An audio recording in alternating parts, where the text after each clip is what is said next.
Hello, hello. This is Pattyjo. I okay, I don't even know how to start with this one.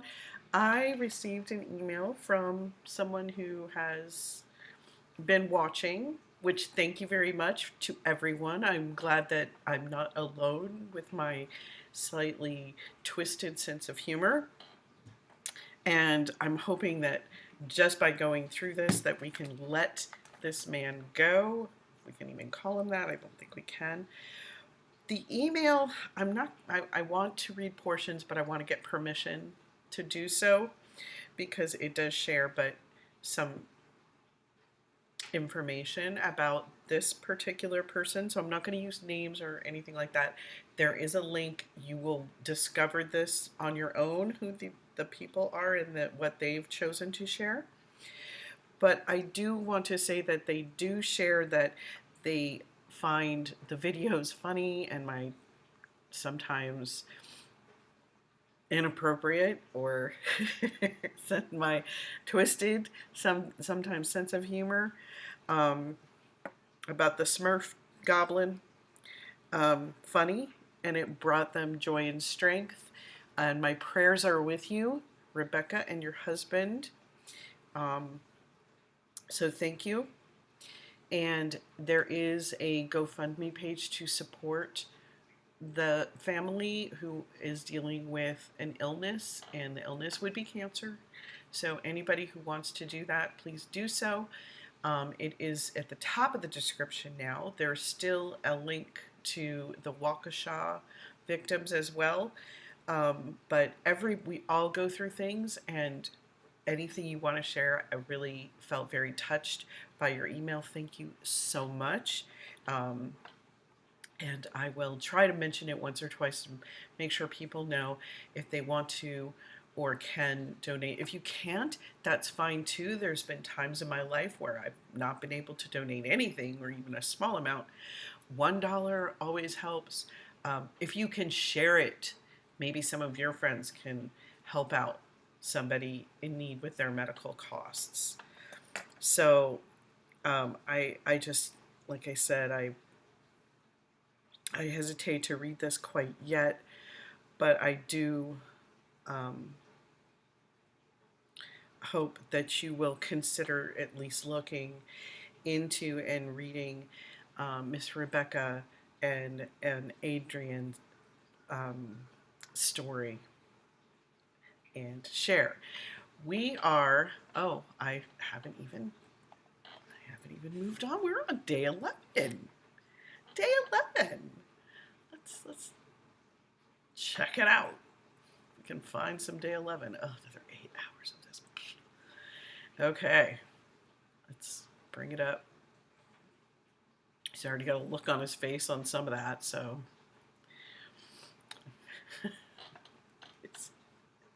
his nasty look. Ugh. Let's see.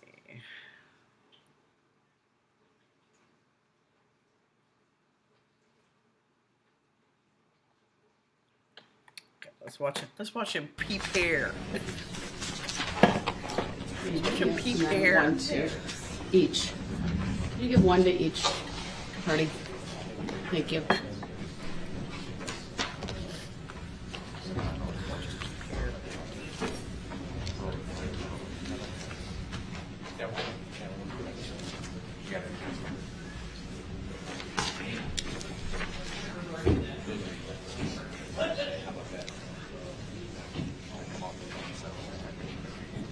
Now you can, yeah. I bumped up his audio You can just a little. Sam, go ahead. I bumped up his audio just a little bit because people on the end. I was gonna call the case. Okay. Do you need something to talk to him for a second? Yes. Go ahead. You can turn the audio off for a second. Oh, I hope we can still hear it.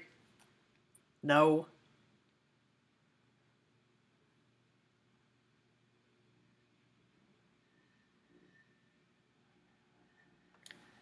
But I'm sure it's going to cause a tantrum.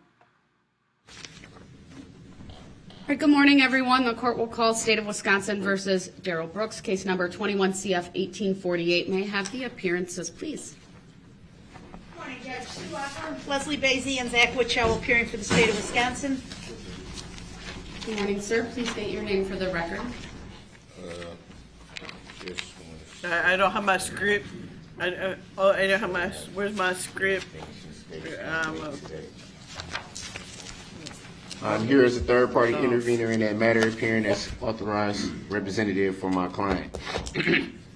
I accept for value and return for value all of the charging instruments in this matter and make my exemption available for the discharge of all obligations and charges connected with this case. I do not dispute any of the facts in the charging instruments and do not consent to being called that name for the record. All right, thank you. That is noted. The record will also reflect that the individual known to this court as Darrell Brooks is present in person in custody. He is wearing street clothes, specifically a suit and tie and a mask as well. And don't consent to being called. I understand, sir. He doesn't even look at her. He just. All right, I do want to put on the record I gave the parties this morning. It's an excerpt from a judicial bench book on opening statements. Oh, it's Lord. about a page and a half. I thought it would be helpful to provide to Mr. Brooks as he puts together his. She so is attempting. I don't even know where to put those today. She is so attempting to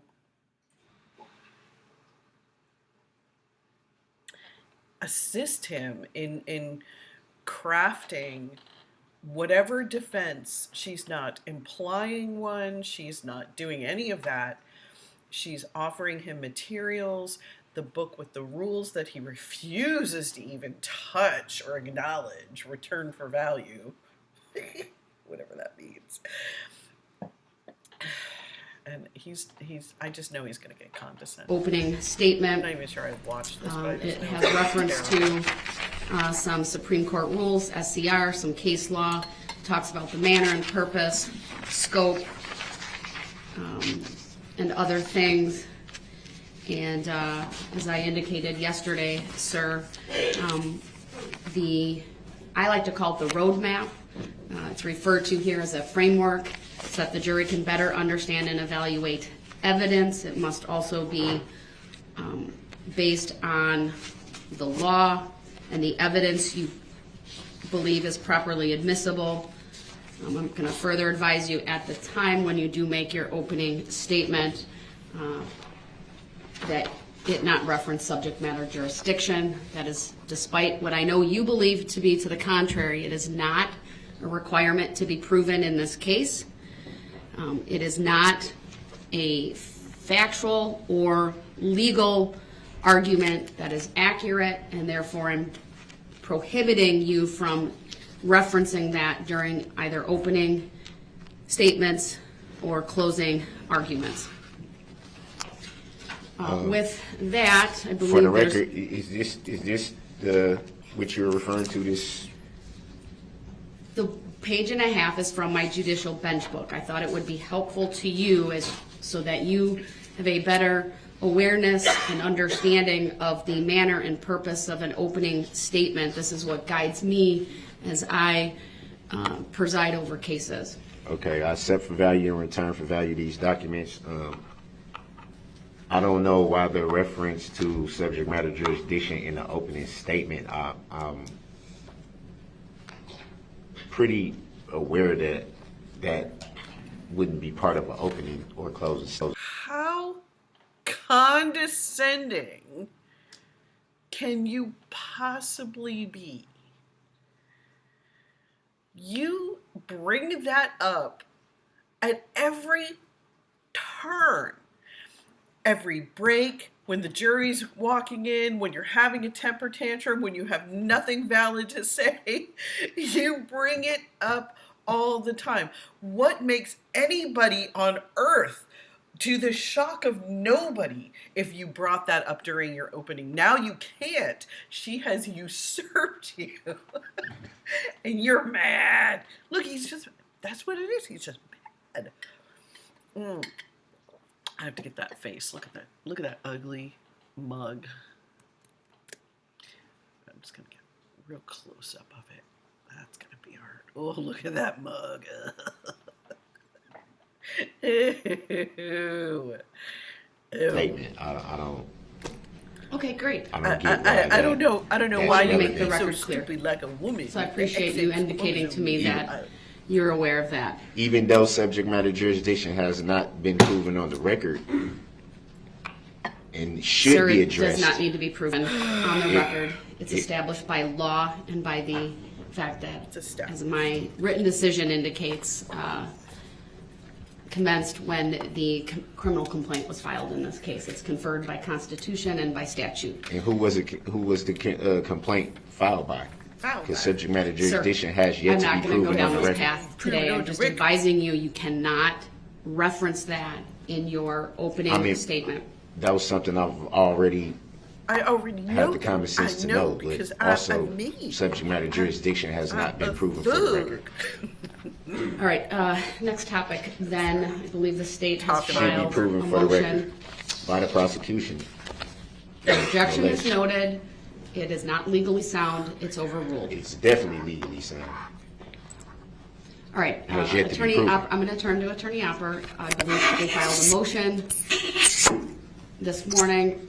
Has it been pulled through? I probably just need to refresh, but Madam Clerk.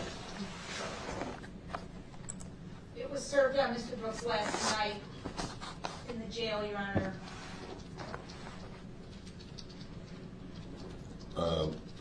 All right, go I ahead. didn't- You can make. I didn't look at the document.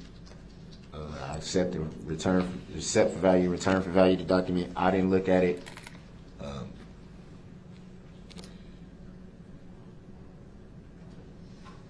So I don't Now he's talking about what she gave him, know right? what I'm supposed to say to that. All right, well, Attorney Opper, it's your motion. I'll hear from you. Your Honor, we are moving to amend the information with respect to one word in the entire document. We're asking to change Look at the location You're of done count indeed. 76. The information reads, as it reads right now, it reads at Frame Park. We're asking to change that to near Frame Park. We believe that that's a more consistent statement that aligns with the testimony of victim PPP, Erica Patterson, as she testified in this trial. We're not asking to change any criminal charges. We're not asking to change any dates. It's, I think, a very small change in the charging document. The defendant has been on notice of the facts of this transaction. It's reflected in a number of police reports and Ms. Patterson's recorded statement, which the defendant has copies of. And so I don't think that there's any grounds for a claim of prejudice by this change, and we're asking to move forward with that amendment to the information. All right, thank you. Any position on that, sir? Yes. First of all, for the record, there were originally 2 charges associated with this one party, and these charges have been charged for the better part of a year. I feel that if there was essentially one word that needed to be changed, it's been more than ample time for it to be changed. Even after one of the charges was dismissed, it could have been, that topic could have been visited at that time for it to change. I don't think changing one word at this point really has any bearing on the testimony or the actual charge. I don't understand why a motion needs to be heard about one word. Is I think kind of at this point kind of a moot point. It's been charged like this for a year basically. The language hasn't ever been referenced to being changed before yesterday. So what is the significance of this now at this point? Thank you, sir. Court is guided by Section 971.29 sub 2 of the Wisconsin statutes, which provides at the trial the court may allow amendment of the complaint, indictment, or information to conform to the proof where such amendment is not prejudicial to the defendant. Case law states that when an amendment to the charging document does not change the crime charged, and when the alleged offense is the same and the results from the same transaction, there is no prejudice to the defendant. State versus Wickstrom, 118 Wisconsin 2nd, 339, found at page 348. It's a Court of Appeals case from 1984. And also, I point the parties to State versus Durango, 229 Wisconsin 2nd, 1, and State versus Gerard, 189 Wisconsin 2nd, 505. The first of those two cases is a Court of Appeals case from 1999, and then the second of those referenced is from the Supreme Court from 1995. I'd also point the parties to State versus Frey, 178 Wisconsin 2nd, 729, a Court of Appeals case from 1993. As far as whether this is a moot issue or not, I'll find that it is ripe for determination by this court to hear this motion, and that is because the jury ultimately will be instructed similarly to what the jurors were instructed at the beginning of the case. The charges are read. Those are based off of the information, and this proposed amendment does conform to the proof. There is no prejudice to Mr. Brooks. It does not change the charge in any way. It is still the same offense. It's still from the same Crime. general information that was indicated in the criminal complaint. So for all of those reasons, I will grant the state's request to amend the information in the state. That was so beautifully said. She addressed it, the motion. She supported what she drew out support that was based not in anything she was doing, but in the rules that are laid out in the case law. She had everything in order. She was very succinct. She was not at all mumbling her words like I would probably have done. She addressed his ridiculous argument back, which is based in mud, the mud that's in his head, mudhead. God,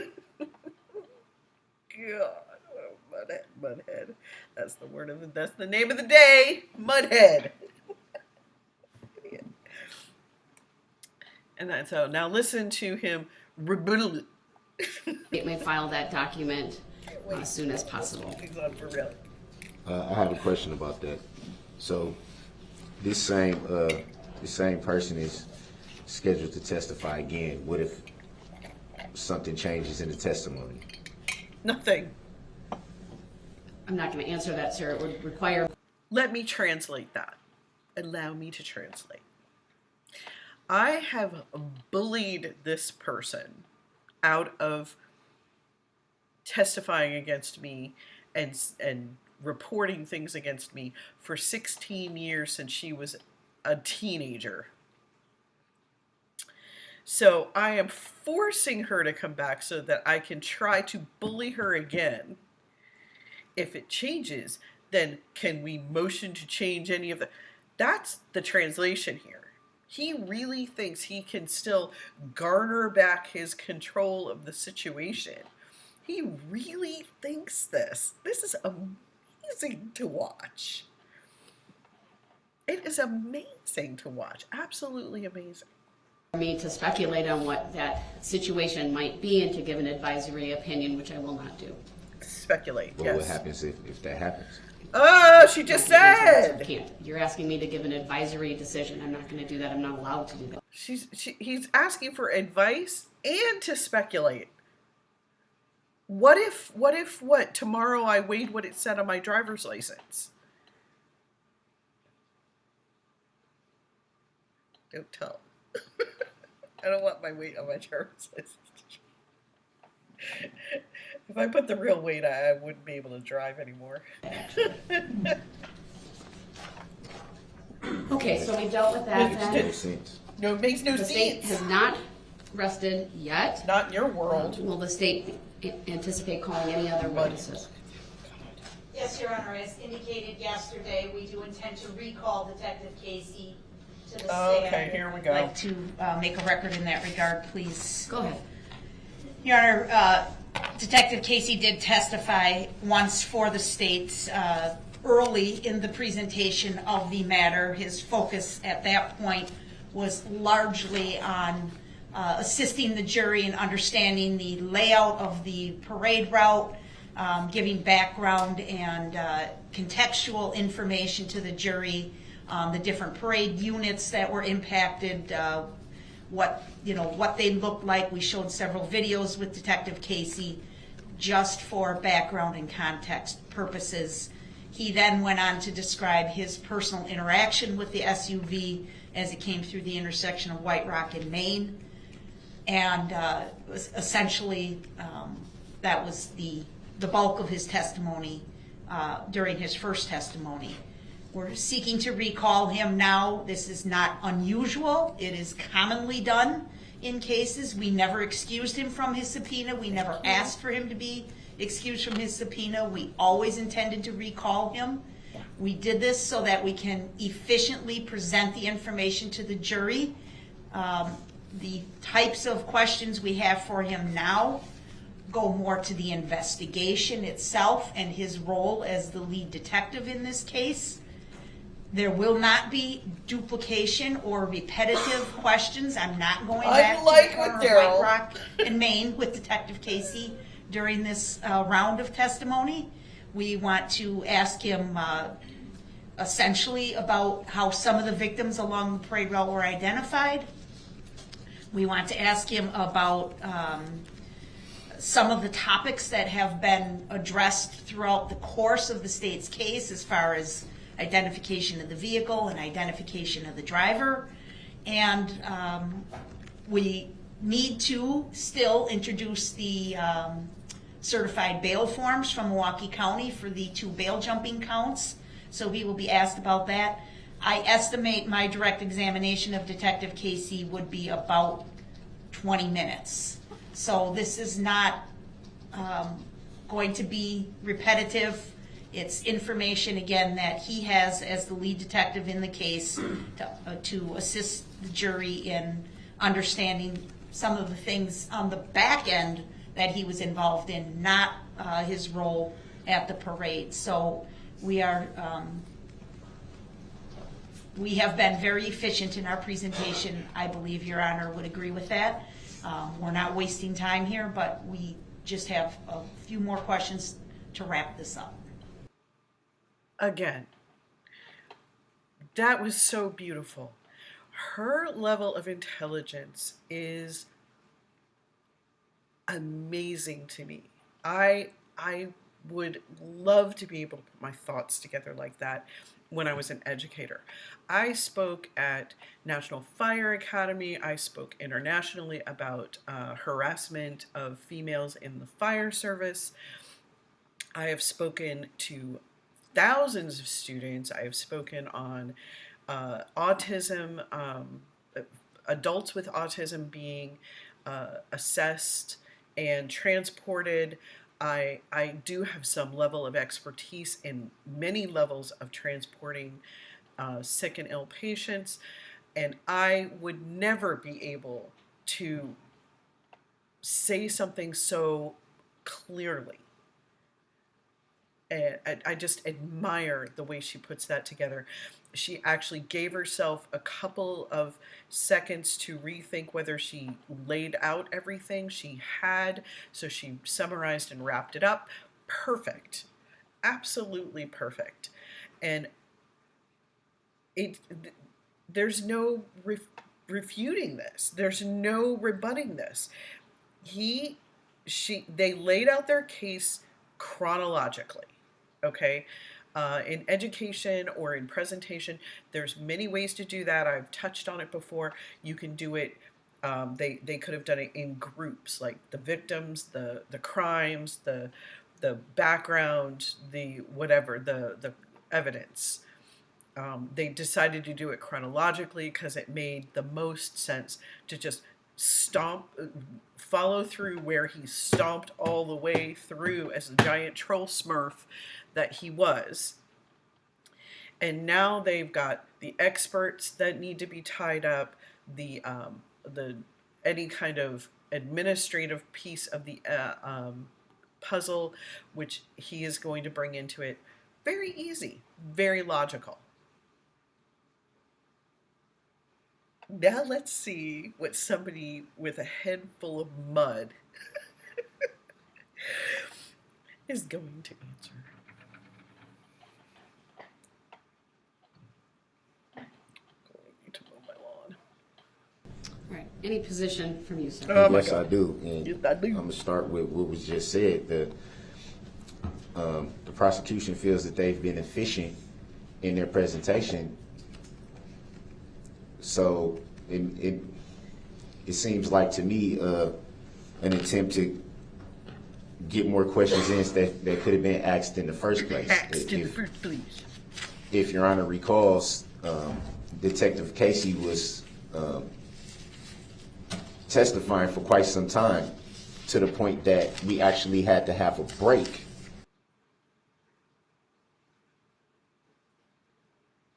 I'm not even going to say. Yes, I am. I have to. They had to do that because of you. Before I can cross-examine Detective Casey, if you recall, he was up there quite some time. Because there was a lot you That did was to him. more than enough time for any other foundations to be laid, any questions to be asked Xed. at that time. And also, from my recollection, he was asked to be excused. No, he wasn't. So, But you don't know the difference between discovery, evidence, and things being marked as exhibits. essentially having him start off and then end it, I feel like it's Bookends. an attempt to get questions that was maybe forgotten to be asked, answered. Like you? Okay, no. And essentially what more could be gained by I can't even. Does it end soon? Does it end soon? An attorney would have found a case someplace that said something like that, but an attorney probably wouldn't have even. I mean, tell me if you're somebody who's got legal background, and there was a nice person who commented, thank you very much, about my comments regarding subpoenas and choices in subpoenas and consequences of subpoenas, that I was actually on the right track. Thank you very much. I thought I was on the right track. You made me feel very good. But an attorney probably wouldn't have even addressed this, because it's not illegal to let somebody leave the stand, not excusing them from the subpoena, and bring them back in another part to flesh out another piece of the case. That's a second testimony from Detective Casey. What more can be gained that hasn't already just been told learned? you. We learned about vehicles and Vehicles. identification, by numerous witnesses. numerous. Yeah. We've been through the Oh, we don't need to bring him back. A dozen other people testified that I was guilty. Why do we need to have him come back and say it again? inspection of the vehicle. We've been through DNA analysis of the vehicle. We've been through numerous things in regards to the vehicle. Even the reconstruction testimony. We've been through all of that. Seems like nothing more than to get extra questions answered that could have been asked from the get-go. As seeing as how he was up there for quite some time, and none of those issues were raised at that time. For a thug, he really uses phrases that I even think are not cool. Oh my gosh. what would be the significance at this point? When it's essentially, I should be already presenting my defense at this point. And you would have been if you didn't have all those I don't see irrelevant the questions to relevancy of it, ask. and to my To knowledge, ax. excused from his subpoena. So, Okay, repeat yourself. what is Thank you, the sir. relevancy? Thank you, sir. Thank you. The court has discretion under 90611. It's a statute I've quoted with frequency during the course of these proceedings. I've listened to the state's offer of proof. I've listened to the objections made by the defendant. In my discretion, I am going to allow Detective Casey to be recalled for the reasons laid out by the state. Eloquently. As I understand his proposed testimony today, it is not to rehash topics that he was questioned about initially. This has to do with his investigation and role subsequent to the initial contact with Mr. Brooks at the beginning of the parade route. And as the state indicated, we'll address certain things, including identification related to the vehicle, of the driver throughout the investigation, identification of certain victims. In addition, there are 2 additional charges for which the state has not yet presented testimony, so it's proper for those as well. It's relevant, and I will allow it for those reasons. So the state will be able to recall Detective Casey, and we'll have that done, obviously, when the jury is brought out. Any other preliminary issues then from the state? Your Honor, I am working on going through our list of exhibits, and I will work with your clerk to make sure that everything that I'm showing was admitted and accepted by the court is what she has, so that we can clear that up before we actually rest. All right, thank you. Anything preliminary from you, sir? Yeah, just a quick question about the last thing again. I will be able to re-cross-examine. Oh, yes, you will. Cross-examinate. Is essentially anything left off limits to my cross? Or Yes. what? You cross him on the information that he was questioned about. Right? I may limit, depending on where we go, if the questions deal with what he testified to previously. It's primarily to cross-examine based on the new testimony. However, 90611 also says this: a witness may be cross-examined on any matter relevant to any issue in the case, including credibility.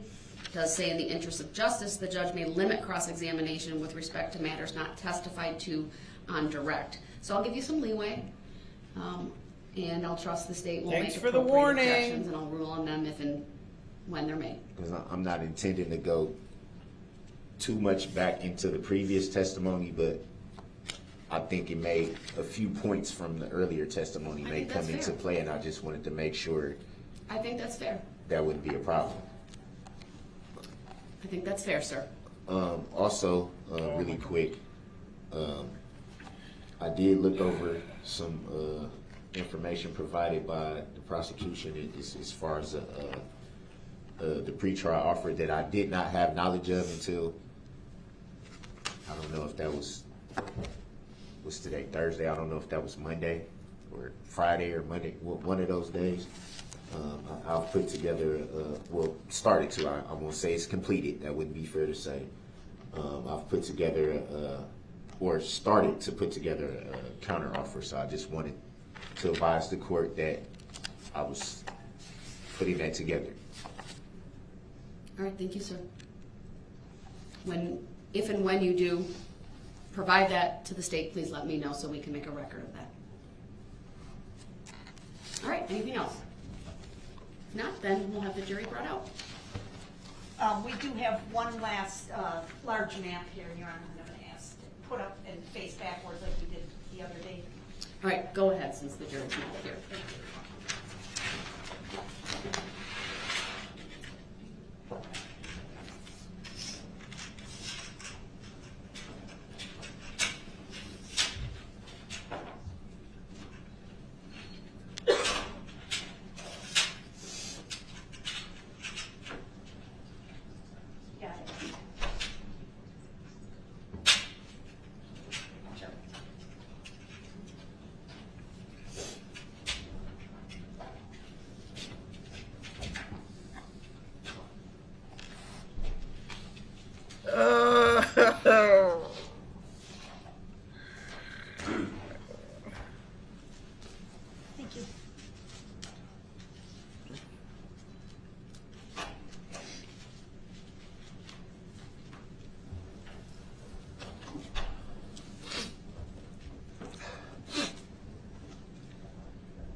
it's little minutes like this where he's trying so hard to be accepted into what's going on that I feel kind of bad. Because he just doesn't even know what he doesn't know.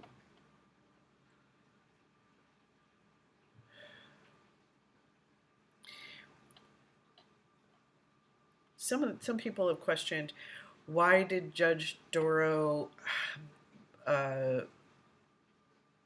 take a very passive view of some of the things that he said that were very, ridiculous, like when he accused her of treason and other things during his 50-minute rant and so forth. And when I was teaching, and I was not just an instructor, I was like an administrator of the clinical portion of the program. So a lot of the people saw me as like a roadblock for them getting their paramedic the entire time, when all I was trying to do was facilitate them doing better with things they were weak with, so that when they got to the workforce, I also fail in a lot of ways. And I know that I wish somebody had done that for me, had pounded me on some of these weaknesses I had, I would have done better. And I don't think I was overly harsh, but I know students felt like I was. And so I was called the worst paramedic, and I was called the worst instructor. And I'm sure there were websites that had my name on them and things like that. And I never really paid much attention to it, because after they got their credentials and after they were working for a while, many would come back and say, you were right. I did terrible job at my paperwork for you, and now I'm doing a terrible job at my paperwork at work, and I'm in trouble. I didn't want to be right. I wanted to point it out so that they could be cautious.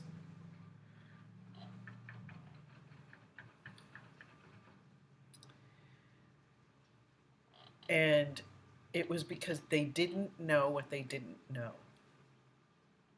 And I could see around that corner. Just telling them what's around the corner isn't going to help. Darrell doesn't know what he doesn't know, so saying those things is just a bunch of noise. That's why she's passive.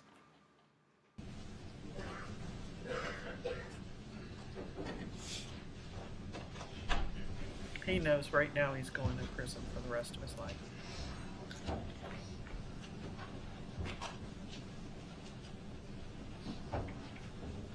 Thank you, everyone. Please be seated, and good morning, ladies and gentlemen of the jury. I know it's a little chilly in here. That I'm won't not last sure if that long, will though, I'm change sure. now that we're all in here. Okay, I'm gonna cut this one short because I gotta go fix my windshield on my car. But I think this is not gonna last long for him. He is going to turn into a troll again. He is gonna smurf out. He's going to show us his mud for brains. His face diaper is going to be filled with poo in not very long, because here comes Detective Casey. Oh my gosh. Oh my gosh. Again, consider donating to our fellow watchers. I hope everybody's health is doing on the upside, net positive. Thank you for watching. This is Patty Jo. Like, subscribe, comment, and I will see you a little later today.